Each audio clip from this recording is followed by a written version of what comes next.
मुझे और psychological problem possible ही नहीं है। क्या बात करते हो? मुझे कैसे साइकोलॉजिकल प्रॉब्लम हो सकता है?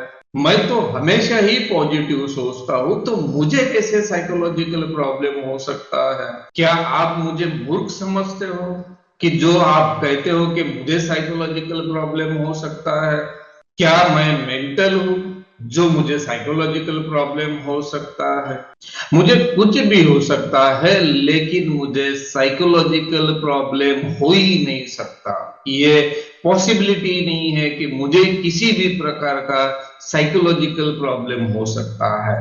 अगर आप भी इस तरह से सोचते हो या इस तरह की थिंकिंग आपके माइंड में भी है, तो अभी सावधान हो जाइए, क्योंकि इस तरह की सोच ये खतरे का सिग्नल हो सकती है। ये डेंजर सिचुएशन की शुरुआत हो सकती है। तो गाइस, आज के इस वीडियो में यही बात अच्छे से समझने की कोशिश करेंगे कि मानसिक बीमारी किसे हो सकती है या मानसिक बीमारी किस व्यक्ति को नहीं हो सकती है।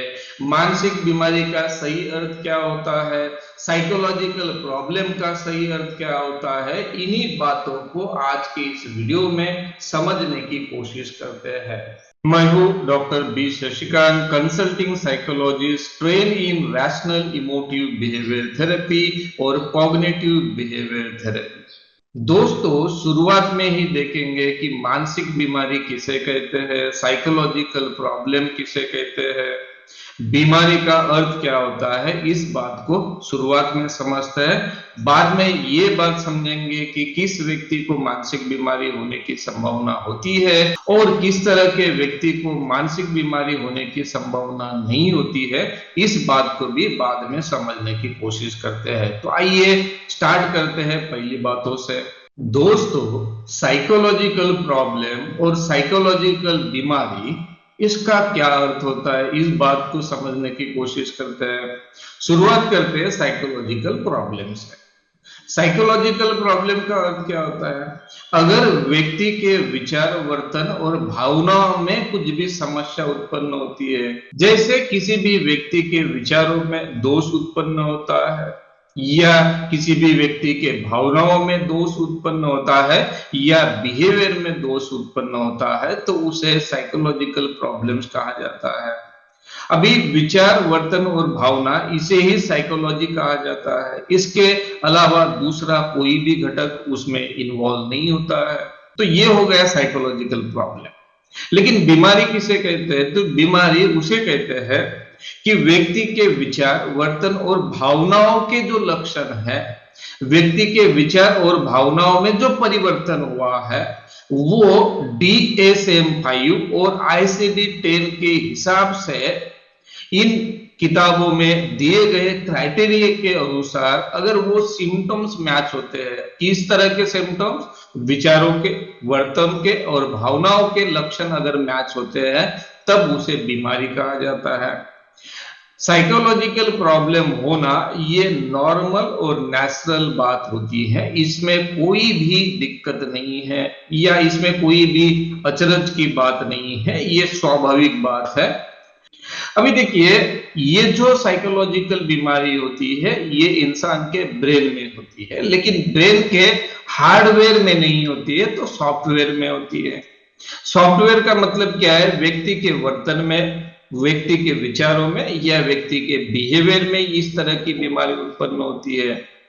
अभी ये जो बीमारी है, ये किस कारण उत्पन्न होती है, ये बात भी हम समझने की कोशिश करते हैं। तो दोस्तों, मानसिक बीमारी होने के बहुत सारे कारण हैं, लेकिन आज हम दो ही कारणों के बारे में विचार करेंगे। इंसान का जो ब्रेन होता है, उस ब्रेन में न्यूरॉन्स होते हैं और ये जो न्यूरॉन्स है, न्यूरोट्रांसमीटर के मदद से एक न्यूरॉन का मैसेज दूसरे न्यूरॉन्स तक जाता है और दूसरे न्यूरॉन से तीसरे। आप अभी ये जो वीडियो देख रहे हो, तो भी आपके न्यूरॉन्स के कारण आपको समझ में आ रहा है। साथ में आपके ब्रेन में जो न्यूरोट्रांसमीटर्स है, उन्हीं से आपके जो इलेक्ट्रिक मैसेजेस जाते हैं, उन्हीं से आपका इलेक्ट्रिक मैसेज का पावर कम या ज्यादा होता है। अभी आप जो भी कर रहे हो, जो भी आपको लैंग्वेज आती है, जो भी आप एक्टिविटी करते हो, जो भी बातें आपने लर्न की है, ये सारी की सारी बातें आपके ये न्यूरोलॉजिकल सिस्टम के कारण आपने लर्न किया है। अभी ये जो सिस्टम है, न्यूरोलॉजिकल सिस्टम है, तो ये कार्यान्वित होने के लिए, इसकी फंक्शनलिटी अच्छी होने के लिए न्यूरोट्रांसमीटर मदद करते हैं। यानी आपके एक न्यूरॉन से दूसरे न्यूरॉन के बीच में जो गैप होती है उसे सिनैप्स कहा जाता है। इस सिनैप्स में अनेक प्रकार के न्यूरोट्रांसमीटर्स होते हैं, जैसे डोपामाइन हो गया, गाबा हो गया, इस प्रकार के बहुत सारे न्यूरोट्रांसमीटर्स होते हैं। इन न्यूरोट्रांसमीटर को आप समझने के लिए इजी लैंग्वेज में आप केमिकल भी बोल सकते हो, रसायन भी बोल सकते हो कि इस तरह के कुछ रसायन ब्रेन में होते हैं। अभी ये रसायन क्या करते हैं, जो भी आपको सिग्नल मिलता है, सिग्नल व्यक्ति को किस तरह से मिलता है, इंसान की जो पांचों ज्ञानेंद्रिय है, जैसे आंख है, नाक है, टंग है और स्किन है, ये क्या है, और कान है, ये क्या है, सेंसरी अडेप्टर है, ये इनपुट लेते हैं। अभी ये जो इनपुट है, ये इनपुट आपके ब्रेन तक पहुंचने के लिए ये न्यूरॉन्स के माध्यम से जाते हैं, और न्यूरॉन्स के माध्यम से जाने के लिए ये जो बीच में जो रसायन होते हैं वो क्या करते हैं, किसी मैसेज को अगर धीमा करना है या किसी को फास्ट भेजना है तो फास्ट भेजा जाता है। यानी आपको अगर खुशी होती है तो आपके ब्रेन में डोपामाइन सीक्रेट होता है, आपको आपके बिहेवियर में कुछ चेंजेस होता है तो दूसरा न्यूरोट्रांसमीटर सीक्रेट होता है। यानी आपके हर इमोशन के लिए, हर तरह के बिहेवियर के लिए ये जो न्यूरोट्रांसमीटर्स है, यानी आपको किसी काम को करने की इच्छा ना होना, यहाँ तक कि आपको बैड फील होना, गुड फील होना, ये आपके न्यूरोट्रांसमीटर से भी होता है। तो ये जो न्यूरोट्रांसमीटर होते हैं, इसी के माध्यम से आप कोई भी चीज लर्न कर सकते हो, किसी भी बात को समझ सकते हो, आप कोई एक्ट कर सकते हो या आप नहीं कर सकते हो। तो ये सारी प्रक्रिया जो होती है ये आपके ब्रेन में जो न्यूरोट्रांसमीटर है उसके कारण होती है। अभी ये जो न्यूरोट्रांसमीटर है अगर किसी कारण कम होते हैं या ज्यादा होते हैं तो क्या होगा, या तो आपका बिहेवियर में डिफिसिट आ जाएगा, आपके इमोशन में डिफिसिट आ जाएगा, या आपके थिंकिंग में कुछ गड़बड़ हो जाएगी।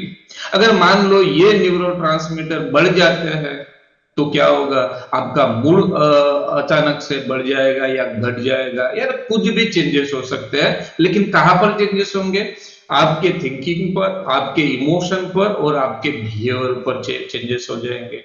तो इसका मतलब क्या है कि ये जो न्यूरोट्रांसमीटर है ये इजीली बदलते नहीं है। जैसे साइकोलॉजिकल प्रॉब्लम में क्या होता है कि ये इजीली हो सकता है कि मान लो कि अगर आपके साथ में कुछ गलत होता है, जैसे आपको फेलियर मिलता है तो आपको मूड खराब हो जाएगा, आपको प्रॉब्लम लगेगा। तो ये जो न्यूरोट्रांसमीटर होते हैं ये आसानी से बदलते नहीं है। लेकिन डायबिटीज में क्या होता है कि इंसुलिन की मात्रा निर्माण होना कम हो जाता है और उसी से डायबिटीज होता है, बीमारी होती है। इसी प्रकार अगर ब्रेन के न्यूरोट्रांसमीटर किसी कारण कम या ज्यादा निर्माण होते हैं, अप्रोप्रिएट मात्रा में निर्माण नहीं होते हैं, तो उससे मानसिक बीमारी हो सकती है।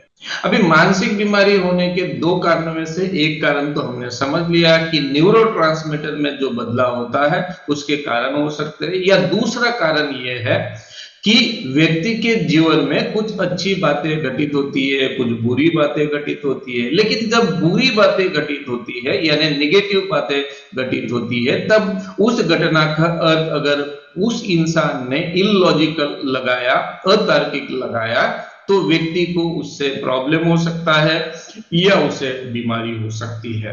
अगर व्यक्ति के जीवन में कुछ नकारात्मक घटित होता है तो उससे भी संभावना होती है कि उस व्यक्ति को मानसिक बीमारी हो सकती है। लेकिन इसका अर्थ ये होता है क्या कि किसी पर्सन को मानसिक बीमारी होगी ही नहीं। मानसिक बीमारी होना भी उतना ही कॉमन है जितना फिजियोलॉजिकल बीमारी होना। मानसिक समस्या और मानसिक बीमारी में क्या अंतर होता है, इस बात को तो आपने समझ लिया है। लेकिन किस व्यक्ति को मानसिक बीमारी हो सकती है और किस व्यक्ति को मानसिक बीमारी नहीं हो सकती, इस बात को भी समझने की कोशिश करते हैं। जिस व्यक्ति को ब्रेन है, उस व्यक्ति को 50% चांसेस है कि मानसिक बीमारी हो सकती है। क्यों? क्योंकि मानसिक बीमारी ये ब्रेन से ही उत्पन्न होती है। जिस व्यक्ति को ब्रेन नहीं है, उससे 0% चांसेस है मानसिक बीमारी होने की। यानी अगर कोई व्यक्ति बोलता है कि मुझे बिल्कुल ही मानसिक बीमारी नहीं हो सकती, तो समझ लेना उस इंसान को ब्रेन नहीं है, वो ब्रेन लेस है। अभी इसका मतलब ये होगा क्या कि हर व्यक्ति को मानसिक बीमारी होगी ही? ये भी नहीं है।